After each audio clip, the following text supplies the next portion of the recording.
कहते हैं कि आईने के उस पार एक दूसरी दुनिया छुपी होती है जो आमतौर पर कभी हमें नजर नहीं आती, या वो हमारी नज़रों के सामने होती है लेकिन हमें उसे देख नहीं पाते। दादी कहती थी आईने की दुनिया के पीछे अतृप्त आत्माओं का घर होता है, लेकिन ये बात कितनी सच है या फिर महज बचपन में सुनी कुछ कहानियाँ हैं। बचपन में दादी कहती थी कि रात को कभी खुले आईने के सामने मत सोना, क्योंकि अगर रात के पहर उस पार की किसी अतृप्त आत्मा ने तुम्हें देख लिया तो वो तुम्हें अपने वश में कर लेगी या अपने साथ तुम्हें भी उसी दुनिया में ले जाएगी। बचपन में तो मुझे दादी की ये बातें सुनकर बहुत डर लगता था, लेकिन जब बड़ी हुई तो उनकी हर बात में मुझे अंधविश्वास और बच्चों को बहलाने वाली कहानियों के सिवा और कुछ नज़र नहीं आया। आज जब मैं अपने नए घर की शिफ्टिंग करते हुए अपने हस्बैंड से बात कर रही थी तो मुझे दादी की कही हुई ये बातें याद आ गई। शुभम, तुम्हें ऐसा नहीं लग रहा है इस घर में कुछ अधूरा सा है? अधूरा? क्या अधूरा? आईना। नया घर बनाया और उसमें आईना ही नहीं है। मुझे एक एंटिक मिरर लेना है। मैंने सुना है बंजारा मार्केट में काफी अच्छी एंटिक चीजें मिलती है। चलो ना, आज वही चलते हैं। ठीक है मैडम। नीति शुभम के साथ बंजारा मार्केट गई। पूरे मार्केट में खूबसूरत एंटीक सामान की भरमार थी। नीति ने काफी सारी दुकानों पर कई सारे आईने देखे, लेकिन जैसा आईना था। उफ यार, मैंने तो सुना था यहाँ पर सब कुछ बहुत ही अच्छा मिलता है, लेकिन जैसा आईना मुझे चाहिए वैसा कहीं नहीं है। नीति ने तो इतना कहा ही था कि तभी एक बंजारन अचानक उसके सामने आकर खड़ी हो गई। आईना चाहिए ना छोरी तने? हमारे साथ चल, इतना सुंदर आईना है हमारे पास। तू देख लेगी ना तो तने देखते ही पसंद आ जाएगा। अरे सोच के रही है, चल। नीति और शुभम उस बंजारन के साथ उसकी दुकान पर आए, लेकिन वहां का माहौल कुछ अलग था। दुकान के अंदर बुझी बुझी रोशनी और अगरबत्ती की एक अजीब सी गंध थी। तुम्हें कुछ अजीब सा नहीं लग रहा है यहाँ पर? अरे अभी थोड़ी देर पहले अगरबत्ती जलाई थी तो उसी की वजह से ये धुआं हो गया है। ये देख छोरी, तेरा आईना कति तेरे जैसा खूबसूरत। आईना तो बहुत सुंदर है, मुझे बिल्कुल ऐसा ही आईना चाहिए था। मैं जानू हूँ छोरी, और यो आईना मैंने थारे लिए ही संभाल के रखा था। मेरे लिए ही संभाल के रखा था से आपका क्या मतलब है? मैं तो आपसे पहली बार मिली हूँ, आप तो मुझे जानती भी नहीं है। सब कुछ जानने के लिए मिलना जरूरी नहीं होता छोरी, और मेरे कहने का ये मतलब है कि मैंने यो आईना किसी ऐसी छोरी के लिए संभाल के रखा था जिसके परिवार में खुशी आने वाली हो। तेरे पेट को देख के ही मैं समझ गई थी कि थारे भीतर नन्ही सी जान पल रही है। जब म्हारे को म्हारा बच्चा होने वाला था ना, तब म्हारी सास ने मने यो दिया था, और जब म्हारी बेटी को बालक होने वाला था तो मैंने यो उसे दिया था, पर वो बेचारी बच्चे को जन्म देने से पहले ही चल बसी। अब म्हारा तो इस दुनिया में कोई है ना, तो तू गर्व से है तो तू इसे ले जा। नहीं, मुझे नहीं चाहिए। चलो शुभम, आगे चलते हैं। अरे के हो गया छोरी, ले जाना। सुबह से हमारी बोनी भी ना हुई है, तेरा बहुत बहुत एहसान हो जाएगा छोरी। अच्छा ठीक है, दे दीजिए। नीति का आईना लेने का मन तो नहीं था, लेकिन उसने बंजारन का मन रखने के लिए वो आईना खरीद लिया। मगर उसका मन कुछ बेचैन सा हो गया। उसने बंजारा मार्केट से कुछ और शॉपिंग भी नहीं की और सीधी घर वापस आ गई। इतना बड़ा आईना मैं ऊपर कैसे लेकर जाऊंगा यार, कहीं टूट न जाए। नहीं, रहने दो, तुम इसे नीचे स्टोर रूम में रख दो, बाद में इसे ऊपर रख लेंगे। क्या यार, सुबह तो तुम हल्ला मचा रही थी कि ऊपर आईना नहीं है, और अब जब आ गया तो कह रही हो कि स्टोर रूम में रख दो। ठीक है, जैसी तुम्हारी मर्जी। शुभम ने आईने को नीचे स्टोर रूम में रख दिया। नीति शुभम के साथ फर्स्ट फ्लोर पर चली गई, लेकिन उसका ध्यान बार बार आईने की तरफ ही जा रहा था। उसके दिमाग में बंजारन की कही हुई बातें बार बार घूम रही थी।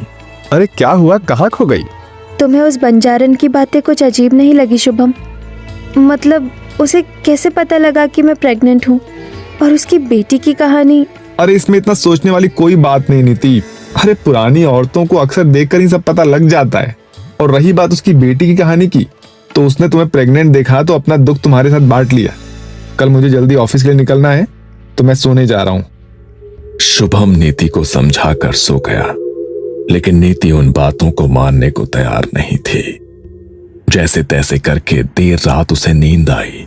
सुबह सूरज की किरणें उसके चेहरे पर पड़ी तो उसकी आंखें खुली, लेकिन आंखें खुलते ही वो बुरी तरह डर गई। वो आईना ठीक उसके बिस्तर के सामने रखा था, लेकिन आईने के अंदर उसे किसी की परछाई दिखाई दी, जैसे किसी ने उसे आईने के अंदर से झांक कर देखा और फिर भागता हुआ कहीं गायब हो गया। वो हाफ कर उठी। शुभम, शुभम, अरे क्या हो गया नीति? अरे तुम इतनी घबराई हुई क्यों हो? अरे इस तरह चिल्ला क्यों रही हो? ये आईना यहाँ कैसे आया? मैंने आंखें खोली और सामने आईने में देखा तो ऐसा लगा जैसे आईने के उस पार से किसी ने मुझे देखा और फिर कहीं गायब हो गया। सुबह उठते ही सामने आईना देखोगी तो भ्रम तो हो ही जाएगा ना। और ये आईना मैं इसलिए ऊपर लेकर आया हूँ क्योंकि नीचे स्टोर रूम में चूहों ने हड़कंप मचाया हुआ है। तुमने जो लैंप स्टोर में रखा था ना, वो तो उन्होंने तोड़ दिया। अब आईना ना तोड़ दे, इसलिए शंभू के साथ मिलकर मैं इसे ऊपर लेकर आ गया। और हाँ, अब तुम उठी गई हो तो मेरे लिए नाश्ता बना दो ना प्लीज। नीति ने शुभम के लिए नाश्ता बनाया। थोड़ी देर बाद शुभम ऑफिस के लिए निकल गया। नहा धोकर नीति घर के मंदिर में दिया जलाने गई, लेकिन लाख कोशिश करने के बाद भी वो दिया नहीं जला। अरे ये दिया जल क्यों नहीं रहा है? नीति ने फिर से माचिस जलाई, लेकिन इस बार मंदिर में रखे कपूर ने आग पकड़ ली और लकड़ी के मंदिर में भी आग लग गई। नीति ने पानी डालकर आग बुझाई, लेकिन आधा मंदिर जल चुका था। पता नहीं कल से क्या हो रहा है, अचानक मंदिर भी जल गया। एक तो मेरे सर में इतना दर्द हो रहा है, अंदर जाकर पेन किलर लेती हूँ। इससे पहले कि नीति अंदर जाती, उसे अंदर से किसी की आवाज सुनाई दी, जैसे कमरे में कोई छोटा बच्चा इधर उधर भाग रहा हो। उसने जल्दी से कमरे की तरफ जाकर कमरे का दरवाजा खोला तो उसे लगा मानो कोई परछाई उसके बिस्तर के पास से दौड़ती हुई उसी आईने के अंदर समा गई। नीति आईने के सामने जाकर खड़ी हो गई। उसे डर लग रहा था, फिर भी उसने ध्यान से आईने की तरफ देखा। पता नहीं क्यों लग रहा है कि ये आईना कुछ कहना चाहता है। इसे देखकर दादी की कही हुई बातें याद आ रही है कि इस आईने के उस पार जरूर किसी का घर है। नीति ने यह कहते हुए आईने को हाथ लगाया। आईने के ऊपर सीधी तरफ एक अजीब सा निशान बना हुआ था। नीति का हाथ जैसे ही उस निशान पर लगा, नीति को एक जोरदार झटका लगा। नीति ने अपना सर पकड़ा और वापस बिस्तर पर जाकर लेट गई। उसकी प्रेगनेंसी का 3रा महीना चल रहा था। रात को उसके पास शुभम का कॉल आया। हेलो नीति, यार यहाँ पर बस वालों ने स्ट्राइक कर दी है और कोई कैब भी यहाँ पर आने को तैयार नहीं है। आज रात लगता है मुझे यहीं पर रुकना पड़ेगा। तुम प्लीज मैनेज कर लेना, ठीक है? नीति पहले ही डरी हुई थी, लेकिन उसने डर को शुभम के सामने जाहिर नहीं होने दिया।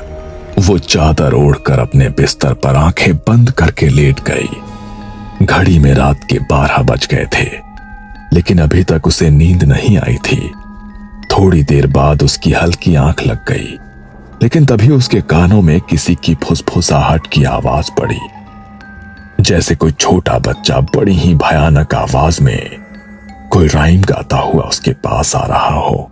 Twinkle, twinkle, little star, how I wonder what you are.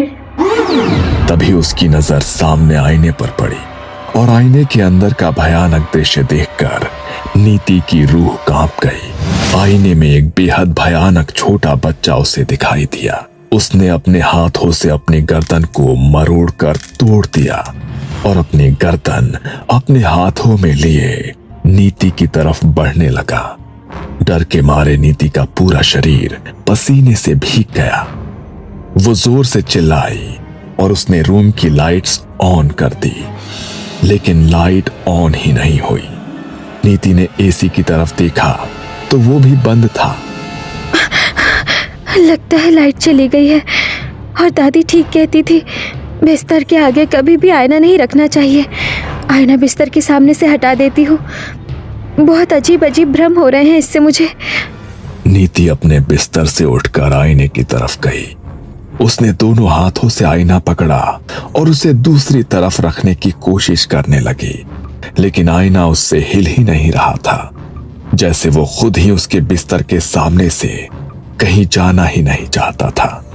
नीति ने 2-3 बार कोशिश की, लेकिन तभी अचानक आसमान से जोरदार बिजली कड़की और जैसे ही वो रोशनी आईने के ऊपर पड़ी तो आईने के अंदर का नजारा देखकर नीति की रूह कांप गई।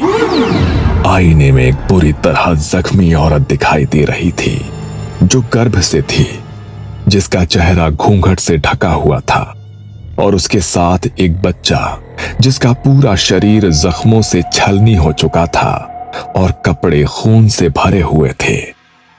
लेकिन जब नीति ने ध्यान ही था, उसने अपने सर को अपने हाथों में पकड़ा हुआ था, जो बेहद ही भयानक तरीके से मुस्कुरा रहा था।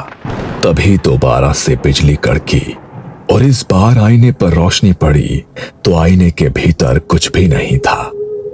नीति ने राहत की सांस ली, लेकिन जैसे ही वो पीछे मुड़ी तो वही औरत और उसका सर कटा बच्चा उसके सामने खड़ा हुआ था।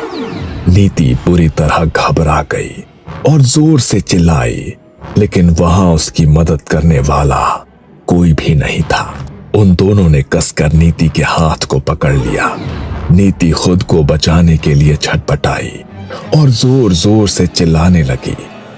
तभी उस औरत ने अपने हाथ से नीति को गर्दन से ऊपर उठाकर दूर फेंक दिया और अचानक वो दोनों नीति के सामने से कहीं गायब हो गए और फिर उसी आईने के भीतर समा गए। नीति ने अपने हाथ में पकड़ा फूलदान आईने पर दे मारा। वो फूलदान जमीन पर गिरकर चकनाचूर हो गया, लेकिन उस आईने को कोई नुकसान नहीं हुआ। ये देखकर नीति और ज्यादा घबरा गई। वो कमरे के एक कोने में रोती हुई दुबक कर बैठ गई। तभी घर का दरवाजा नॉक हुआ। नीति, नीति गेट खोलो, नीति। शुभम की आवाज सुनकर नीति थोड़ी शांत हुई। नीति दरवाजा खोलने के लिए बाहर की तरफ दौड़ी, लेकिन तभी पीछे से किसी ने नीति के पैरों को पकड़ लिया और उसे पेट के बल गिरा दिया। नीति जोर से चिल्लाई, नीति, नीति क्या हुआ तुम्हें? नीति! नीति पूरी जान लगाकर उस हाथ से अपना पीछा छुड़ाने की कोशिश कर रही थी, लेकिन वो हाथ अपने नाखूनों की पकड़ उसके पैर पर बनाए हुए था। नीति हिम्मत करके आगे बढ़ी तो उस हाथ ने उसके पैर के मांस को नोच डाला, लेकिन अपने पेट पर हाथ रखकर जल्दी से वो कमरे से बाहर भागी। उसके पैर से खून बह रहा था। उसने बाहर जाकर दरवाजा खोला, लेकिन सामने शुभम नहीं था। शुभम, देखो, तुम मुझे डराने के लिए छुप गए हो ना, तो प्लीज ऐसा मत करो, मेरे सामने आ जाओ। नीति ने बार बार शुभम का नाम लेकर आवाज लगाई, लेकिन वहां पर कोई नहीं था। वापस कमरे में जाने की नीति की हिम्मत नहीं हो रही थी। उसने लैंडलाइन से शुभम के पास कॉल किया। हेलो, तुम अभी घर आए थे ना शुभम? तुम दरवाजा खटखटा रहे थे ना, तुम कहाँ पर हो? क्या? अरे शाम को तुम्हें बताया तो था मैंने कि बसेस की स्ट्राइक है, मैं इसलिए घर नहीं आ सकता। क्या? तो फिर दरवाजा खटखटा कर तुम्हारी आवाज में कौन बोल रहा था? Twinkle, twinkle, little star, how I wonder what you are.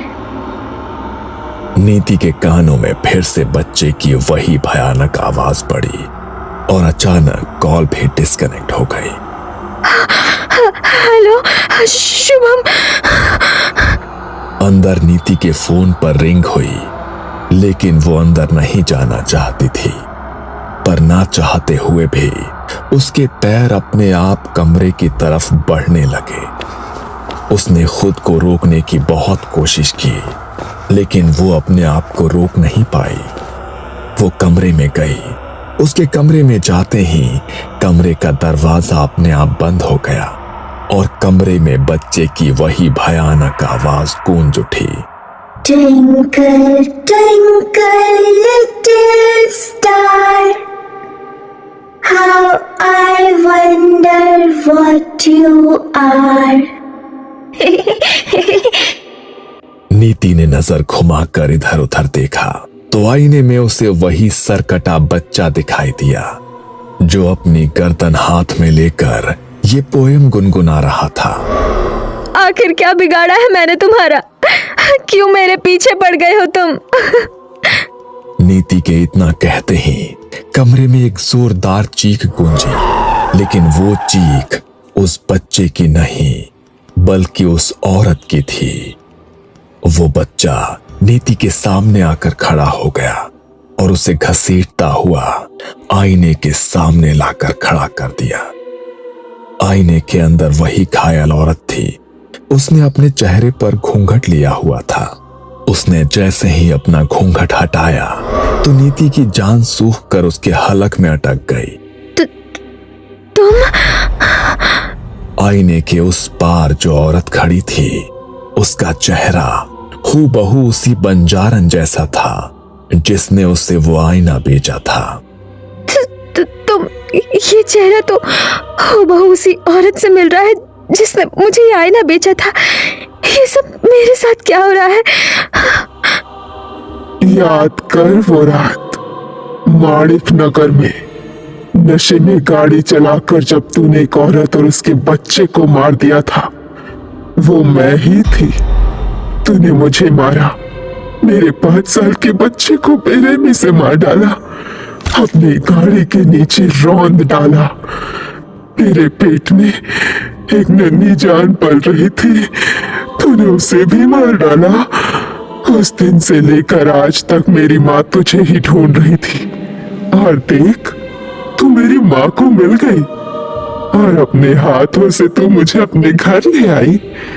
जब तू वहां से भाग रही थी ना, तब देख लिया था मेरी माँ ने तुझे और उस दिन से वो बस तेरे ही इंतजार में थी। बंजारन भाग के आ रही है अपनी प्रेग्नेंट बेटी और नाती के पास जिनका एक्सीडेंट हो गया है। बच्चे का सर धड़ से अलग हो गया है। उसने नीति का चेहरा देख लिया लेकिन नीति भाग गई वहां से। मारे नाती को मार डाला। पर तू चिंता ना कर मेरी बच्ची, मैं तुझे कुछ ना होने दूंगी।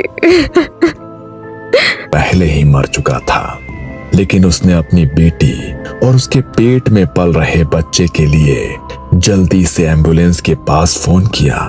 लेकिन जब तक एम्बुलेंस वहां पहुंची तब तक उसकी बेटी की जान भी जा चुकी थी।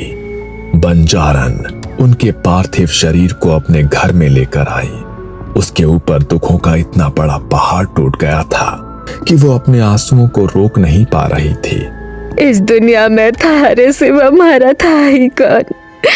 हमारी बच्चे, हमारा नाती तेरे पेट में पलने वाले बालक ने भी मार गई। पर मैं उसे जिंदा न छोड़ूंगी। अपना बदला तो उससे खुद लेगी छोरी। बस एक बार वो मने मिल जाए, उसकी जिंदगी तो मैं बर्बाद कर दूंगी। बंजारन की बेटी और नाती की अकाल मृत्यु हुई थी, इसलिए वो चाहकर भी मुक्त नहीं हो सकते थे। तो बंजारन ने उनके अंतिम संस्कार से पहले काले जादू से उनकी आत्माओं को एक आईने के भीतर कैद कर दिया। उसने नीति का चेहरा देखा था। उसने अपने हाथों से उसके चेहरे का चित्र बनाया और उसके ऊपर तंत्र विद्या करके उसे अपने पास बुला लिया। नीति अपने मन से बंजारा मार्केट नहीं गई थी, बल्कि ये सब बंजारन ने खुद किया था। अब तो तू सब समझ गई होगी ना। अपना बदला तो मैं आज लेकर जाऊंगी। तूने हमारे साथ हमारे बच्चे को भी मार डाला था ना, तो आज तेरे साथ थारा बच्चा भी हमारे साथ ही जाएगा। नहीं, मैं तुमसे माफी मांगती हूँ। प्लीज मुझे माफ कर दो, प्लीज मुझे माफ कर दो। नीति ने जैसे ही ऐसा कहा, आईने के उस पार से उस भयानक औरत और उस बच्चे की जोरदार चीख सुनाई दी। वो दोनों इतनी जोर से चिल्लाए कि कमरे में लगी खिड़की का कांच तक टूटकर जमीन पर बिखर गया। उनकी चीख इतनी तेज थी कि उस आवाज को नीति बर्दाश्त नहीं कर पाई और उसके कानों से खून निकलने लगा, मानो जैसे उसके दिमाग की नसें फट गई हों। नीति उसी वक्त निढाल होकर वहां गिर पड़ी। तभी एक तेज आवाज के साथ वो आईना भी टूटकर चकनाचूर हो गया और कुछ देर बाद उन आखिरी चीखों के साथ सब कुछ बिल्कुल शांत हो गया।